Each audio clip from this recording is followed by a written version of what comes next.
Hi everybody, welcome to Bean to Bar World. Today I'm going to show you 3 methods for making the perfect hot chocolate. And the key here is the froth. You really have to build up a nice froth. Other than the technique though, obviously the chocolate, the cocoa powder that you're using is important. So a good quality, single origin, drinking chocolate, hot cocoa powder mix will also be key. So let's get started. The first method here is whisk in bowl method. Very straightforward. We're going to put our grated chocolate or cocoa powder in a little bowl. We're going to pour in our hot milk, and then we're just going to whisk away. And you can't whisk too much. It's very, very important. And we're going to dissolve everything and build up that froth. That's going to create a beautiful, beautiful hot chocolate. The Mesoamericans, when they were making their drinking chocolates for thousands of years, although the recipe was very different, the froth was still the most important aspect of the drink. So you just keep beating until you get it as frothy as you like.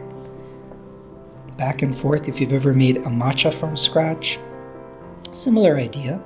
We're just going to keep frothing that to dissolve everything, build up that texture, and really bring out the flavor. Once it's done, we're going to pour it into our cup. Look how it pours here. Look at all that froth. Beautiful. That's what you want in a really good hot chocolate. And now I'm going to just dust it with a little bit of the mixture. So this is just grated chocolate. You can use the cocoa powder as well. And it just allows the first couple sips to be very decadent and intense. And then you have that beautiful texture there.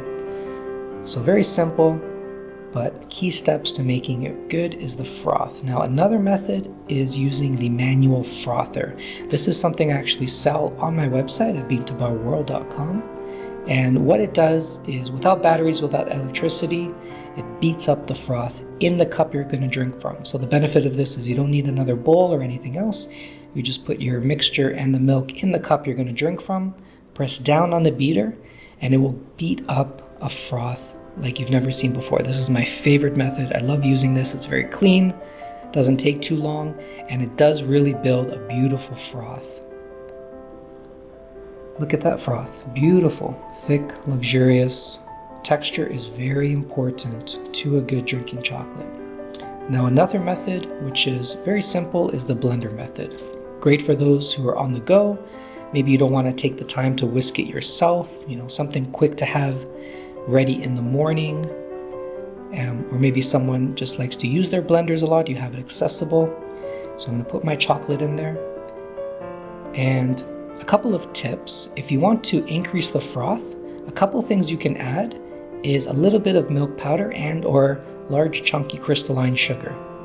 So that will really help enhance the froth. And this is not just for the blender method, this is for any method, the frother, the whisk in the bowl. You don't have to add these things, but if you want to enhance the froth, if you feel like you're not getting a good enough froth, those will definitely help. So here I'm just going to pour again my hot boiled milk into the blender with the other ingredients. I'm going to put it on the blender. The time sort of depends on how much you're making, the size of the blender, but this is just a small amount for 1 or 2 people, so 10 to 15 seconds in the blender should suffice. Alright, so look at that beautiful, frothy, simple, quick. Again, I'm going to put a little bit more of the mixture on top, sprinkle that on top. Get a couple of kisses of chocolate before I'm drinking my hot chocolate. Wonderful. So those are the 3 methods for making a very simple but perfect hot chocolate at home. And again, if you want to purchase some of these hot chocolate mixes or the frother, check out my website, Bean to Bar World. And thank you very much.